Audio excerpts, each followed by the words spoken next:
Hello viewers, আসসালামু আলাইকুম। সবাই কেমন আছেন? আশা করছি সবাই অনেক অনেক ভালো আছেন। এমডি শাকিল অফিসিয়াল 20 পেজের আরো একটি ভিডিওতে আপনাদের সবাইকে স্বাগত। আজকে আমি, আলী ও আলীর আব্বু আমরা তিনজনই রওনা দিয়ে দিলাম একটি গরু কেনার জন্য সন্দ্বীপের সবচেয়ে বড় ও জনপ্রিয় হাট আকবরহাটের উদ্দেশ্যে। আজকের এই ভিডিওর মাধ্যমে আকবরহাটের সুন্দর সুন্দর দৃশ্যগুলো ও গরুর বাজারটা এই ভিডিওর মাধ্যমে তুলে ধরবো, তাই ধৈর্য ধরে কষ্ট করে পুরোটা ভিডিও দেখতে থাকুন। সন্দ্বীপ এনামনাহারা থেকে যত উত্তর দিকে যাইতেছি তত প্রাকৃতিক সুন্দর সুন্দর দৃশ্যগুলো ও দোকানপাট গুলো দেখে তো আমি পুরাই অবাক। যতই দিন যাইতেছে ততই আমাদের সন্দ্বীপে প্রাকৃতিক দৃশ্য ও গাছপালাগুলো আমার কাছে অনেক অনেক সুন্দর লাগতেছে। যাই হোক ভিউয়ার্স, আপনাদের সাথে কথা বলতে বলতে আমাদের চোখের সামনে পড়ে গেল আমাদের সন্দ্বীপের সবচেয়ে জনপ্রিয় একটি মসজিদ, যে মসজিদটি সন্দ্বীপের মানুষ দুইটি নামেই চিনে। কেউ চিনে জল্লোর মসজিদ, কেউ চিনে ফকিরিয়া সাহা মসজিদ, কিন্তু মসজিদটার আসল কি নাম এটা আমি এখনো শিওর জানি না। কিন্তু মসজিদটার আসল নাম কি আপনারা যদি জেনে থাকেন তাহলে আমার ভিডিওতে একটা কমেন্ট করে বলে দিবেন। ভিউয়ার্স, এখন যে আস্ত বড় একটি বাজার দেখতে পাচ্ছেন, এই বাজারটির নাম হচ্ছে সুমনি বাজার। এই বাজারটি অবস্থিত হচ্ছে জল্লোর মসজিদ ও বক্তারহাটের একটু উত্তরে। বাজারটি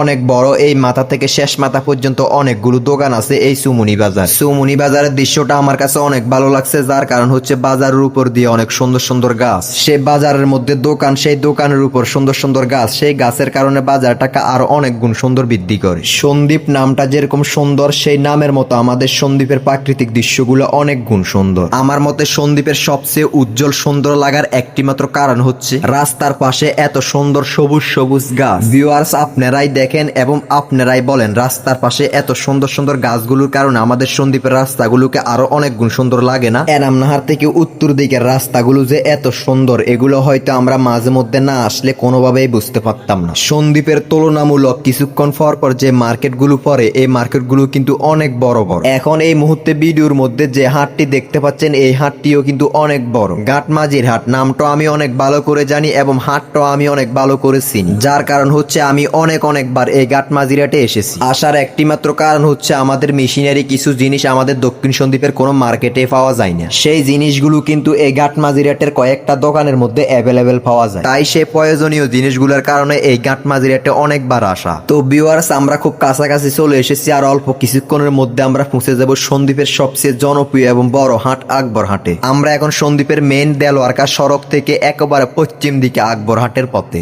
আমাদের দক্ষিণ সন্দ্বীপ সারিকাইত ইউনিয়নের কাজীপাড়া তেমাথা থেকে এই আকবরহাট আসতে কমপক্ষে 40 থেকে 50 মিনিট সময় লাগে মোটরসাইকেলের পথে। আজ অনেক অল্প সময়ের মধ্যে চলে এসেছি, যার কারণ হচ্ছে আমরা একেবারে দুপুরের টাইমে রওনা দিয়ে দিলাম আকবরহাটের উদ্দেশ্যে, কারণ আমাদের পুরো সন্দ্বীপের মধ্যে দুপুরের টাইমে গাড়ির আনাগোনা একটু কম থাকে। তো ভিউয়ার্স, ফাইনালি আমরা প্রবেশ করে ফেললাম আজকের আমাদের মূল গন্তব্য আকবরহাটে। আকবরহাটে প্রবেশ করতে না করতে দোকানপাটের বহর দেখে তো আমি অবাক, এবং তার পাশাপাশি গাড়ি, মানুষের আনাগোনা ও প্রাকৃতিক দৃশ্যগুলো দেখে তো আমি আরো অবাক। এত অবাক করার মতো একটি হাট সন্দ্বীপে অবস্থিত, এটা হয়তো অনেক মানুষই জানে না। সন্দ্বীপের মধ্যে 4 থেকে 4.5 লাখ মানুষের মধ্যে যারা গরু ছাগল বেড়া লালন পালন করে, তাদের মধ্যে বেশিরভাগই মানুষ এই আকবরহাটে এসে এখান থেকে কিনে নিয়ে যায়। এখানে অ্যাভেলেবেল মানুষ আসার একটি মাত্র কারণ হচ্ছে এখানে বিক্রেতারাও অনেক সুবিধা পায় এবং তার পাশাপাশি ক্রেতারাও যথেষ্ট পরিমাণ সুবিধা পায় জিনিসপত্র ক্রয় করে। তাই মানুষের জিনিসপত্র ন্যায্য মূল্য বিক্রি করার জন্য কিন্তু এই আকবরহাটই বেছে নেয়। ভিউয়ার্স, দেখেন আমরা সে কখন আকবরহাটে প্রবেশ করেছি, কিন্তু এখন আকবরহাটের গরুর বাজারটা দেখতে পাইতেছি না। দেখেন এত জ্যামজট, এত মানুষ, এত গাড়ি, আমাদের গাড়িটা কোনোভাবে পার্কিং করার জন্য জায়গা খুঁজে পাইতেছি না। তো অবশেষে হাটের একেবারে শেষ প্রান্তে একটা গলি খুঁজে পেলাম, আমরা সেই গলিটা বেছে নিলাম গাড়িটা পার্কিং করার জন্য। তো গাড়িটা এখানে পার্কিং করে অবশেষে আমরা প্রবেশ করে ফেললাম হাটের মধ্যে। তো ভিডিওটা কন্টিনিউ দেখতে থাকুন, হাটের মধ্যে কতগুলো গরু উঠছে সবকিছু দেখাবো আজকের এই ভিডিওর মাধ্যমে। আমরা গাড়িটা পার্কিং করার জন্য হাটের একেবারে শেষ প্রান্তে চলে এসেছি। আলীর আব্বুকে আমরা একেবারে হাটের সর্বপ্রথমে রেখে এসেছি, তাই আলীর আব্বুকে খোঁজার জন্য আমরা হাটের এই প্রান্ত থেকে ওই প্রান্ত হাঁটাহাঁটি করতেছি। দেখেন কত সুন্দর সুন্দর, কত রকমের, কত বড় বড় গরু। সন্দ্বীপের মধ্যে এই আকবরহাট গরু ছাগল বেড়া ক্রয় বিক্রয়ের জন্য সেরা। তো আমরা অনেকক্ষণ ধরে হাটে ঘোরাঘুরি করতেছি, অনেক গরু দেখতেছি, কিন্তু আমাদের এখনো গরু পছন্দ হইতেছে না। তো আমরা এক এক করে হাটের সবগুলো গরু দেখতেছি। দেখেন গরুগুলো কত সুন্দর করে সিরিয়াল বাই সিরিয়ালে বেঁধে রেখেছে। এই আকবরহাটের একটি জিনিস আমার কাছে সবচেয়ে বেশি ভালো লেগেছে, মানুষ হাঁটার জন্য খুব সুন্দর একটি জায়গা আছে মাঝ বরাবর।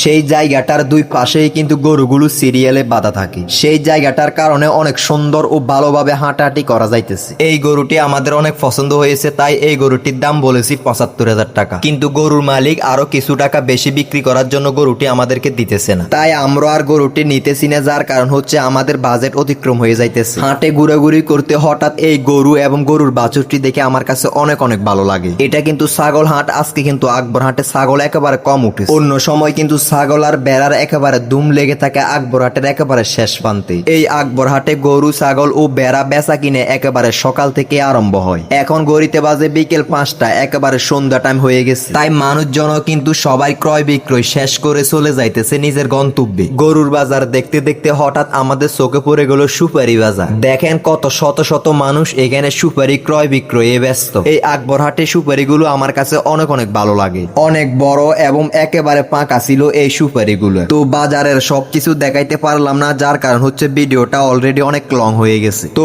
অন্য আরেকদিন এই আকবর হাটের সকল ক্রয় বিক্রয়ের জিনিসগুলো নিয়ে একটা ভিডিও বানাবো। তাই আজকেও আমরা আর গরু কিনতে পারলাম না, যার কারণ হচ্ছে আমাদের বাজেটের সাথে গরু কোনোভাবে মিলতেছে না। তাই আমরা হাট থেকে বের হয়ে রওনা দিয়ে দিলাম আমাদের মূল গন্তব্য দক্ষিণ সন্দ্বীপ কাজীপাড়া তেমাতার উদ্দেশ্যে। তো ভিউয়ার্স, আজকের ভিডিওটা এই পর্যন্ত। সবাই ভালো থাকবেন, সুস্থ থাকবেন, নিজের প্রতি খেয়াল রাখবেন। ভিডিওটি ভালো লাগলে একটা লাইক, একটা কমেন্ট করে ভিডিওটি অবশ্যই শেয়ার করে পেজটি ফলো করে সাথে থাকবেন। আল্লাহ হাফেজ।